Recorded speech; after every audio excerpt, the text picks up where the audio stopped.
So, the question is, looking back at your preliminary task, what do you feel you have learned in the progression from it to the main task? Well, first of all, I wanted to highlight my mistakes from preliminary task and how I avoided them. So basically, I'm just going to use them notes which I've written to talk about them.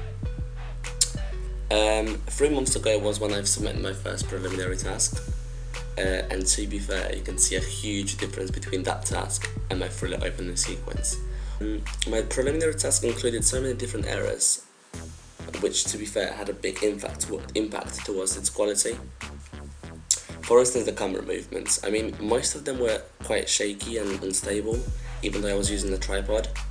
Looking at the shots though, I performed my thriller opening sequence, you'll be really able to spot that the camera movements such as panning are much more smooth and stable, which obviously shows the improvement of my camera operational skills. A mistake, so you can see my shadow of myself filming my mate, which is very basic to be fair. I mean, it includes, it is quite a typical basic error for a fresh camera operator, which I was at the time. Therefore though, when filming my opening sequence of the actual thriller, I carefully thought about every single shot and assessed whether it's effective enough to see whether I haven't included anything I don't want to, such as my shadows and props which are not supposed to be in the setting, etc. Overall, this has enhanced the overall quality of my opening sequence, but because I've made this mistake, my preliminary task, I didn't do it twice. So that was quite beneficial. Moving on, this is a picture which presents a path shot, which is point of view obviously. See that yet again, the shot was too shaky and unstable, which instead of making it look more realistic, it made it look more basic and just more basic and quite unprofessional. Right, so this this was meant to be a two-shot. Obviously it didn't work because you can see I have cut one of the protagonists out, which is another basic camera error. In fact, you can also see the camera that you'll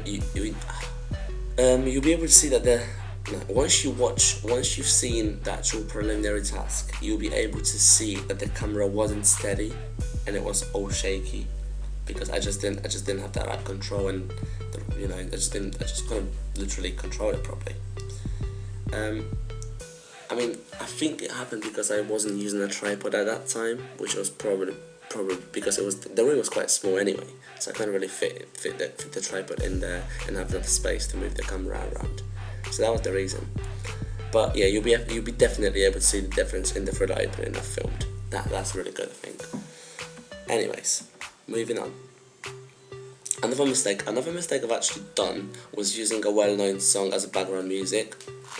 I've used Martin Garrix's Animals for the background music because I just couldn't think of anything better, but unfortunately it got blocked due to copyrights. So the preliminary task is without sound because I literally had to.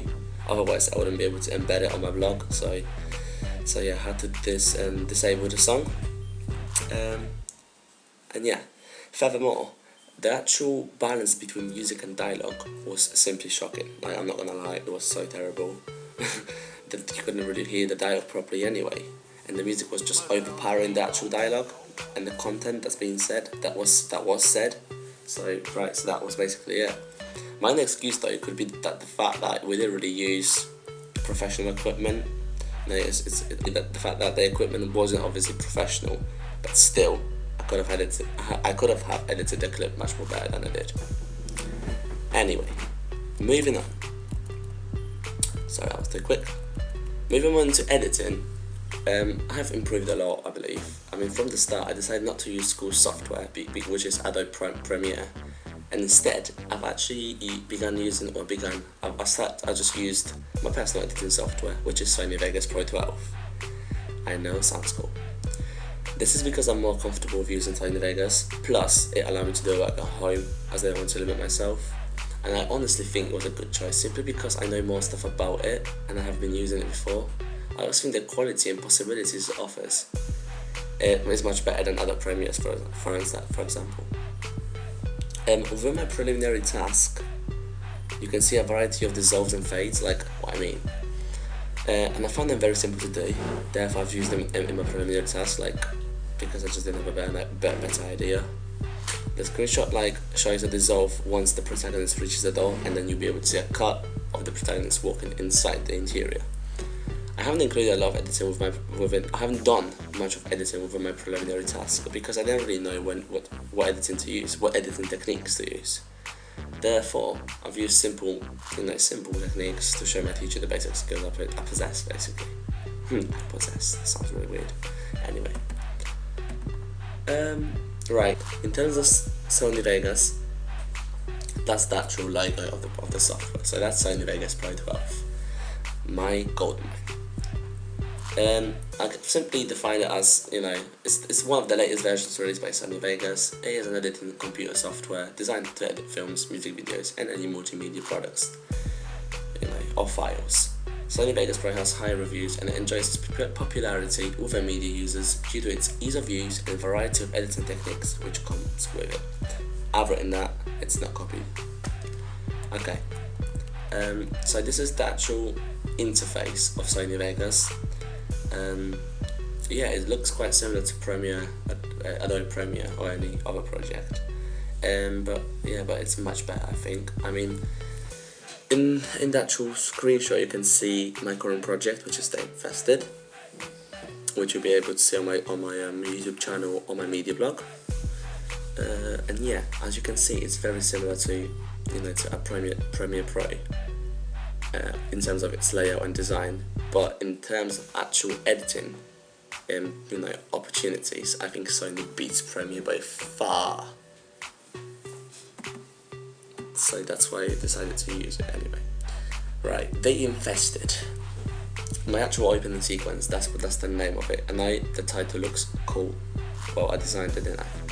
It includes a variety. Well, anyway, the actual sequence includes a variety of editing techniques I learned about during this year course. So, for instance, you'll see an example of montage, dissolve, cut, jump cut, match in action, flashback, fade cross, dissolve, and more and more and more. These are just the standard types of editing I've used. However, I have decided to expand my editing skills, and I've experimented with sound effects as well, which I found proper fun. Well, it was really fun. I have created some background noise. This was very tricky, so I'll try to describe and explain it as precise as possible. Bear in mind, I'm not English, so okay. So basically, what I've done was create some background noise. It sounds like an engine of a jet, which was designed to build tension. Like, if you've seen Paranormal Activity, you know what I mean. It's that little background noise that whenever there's something happening, the noise would just come up and the bass would go crazy and you'd feel like, oh my god, something's going to happen. But that's basically what I've done.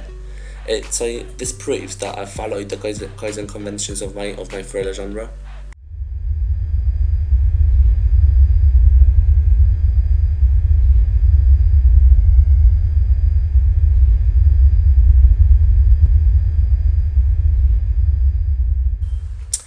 Not only, I have also played with the contrast and brightness filters to edit the visuality of my film, to make it look more professional, basically. And finally, the title I've designed. I've designed the whole title by myself. I was basing my idea around The Conjuring. I don't know how to pronounce it. The Conjuring. Yeah, that's one. The Conjuring. So yeah, I've added. So that's why it's yellow and it's like all the letters are joined, because if you go on my blog, you'll see the typography article I've done about The Conjuring and why I'm using its kind of features in my title. I just think it looks really good and looks quite thrillerish, if that makes sense. Well, anyway, if you actually watch the opening sequence, you'll see that the title will go all fuzzy and it'll just disappear from the screen. This is because I've used something called TV stimulator effect, which you'll obviously be able to properly see when you watch it. Basically, what happens was the title will just start being really fuzzy, like as if you're losing signal, and then boom, it'll disappear. With creepy music in background, it just works perfectly. It's amazing. Well, I think it's good. My teacher said it's good. My friend said it's good. So hopefully you'll find it good. Oh yeah, I almost forgot. The titles all include animation. The titles in the actual my actual piece. So if I go to the actual Sony Vegas, I'll show you what I mean. Right, so if you have a look here, like stuff like that